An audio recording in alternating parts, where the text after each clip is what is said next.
Kaya boto si Annabel Rama sa aktor na si Jericho Rosales kumpara sa dating kasintahan ni Janine Gutierrez na si Paulo Avellino. Si Annabel ay asawa ng lolo ni Janine na si Eddie Gutierrez, kaya naman nahingian na rin ito ng opinyon hinggil sa umuusbong na pagtitinginan ng dalawang celebrities. Sa panayam ni June Lalin ng Abante, prangkang nagbigay ng opinyon si Annabel at sinabing mas gusto niya si Jericho Rosales para kay Janine kumpara sa dating nobyo nito na si Paulo Avellino.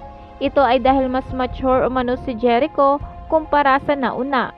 Sa birthday celebration ng lola ni Janine na si Pilita Corrales, nagkita-kita ang magkakamag-anak. Naroon ang mag-asawang Eddie at Annabel, ganon din ang iba pang kamag-anakan ng side ni Pilita at maging ang napapabalitang nobyo ng dalaga ay namataan rin.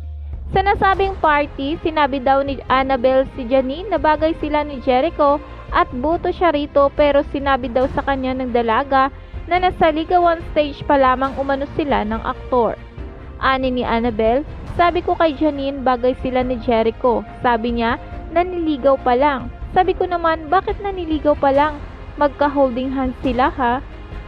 Bukod dito, prangka ding ipinahayag ni Annabel na mas gusto niya si Jericho para sa apo ng kanyang asawa kaysa kay Paulo Avellino.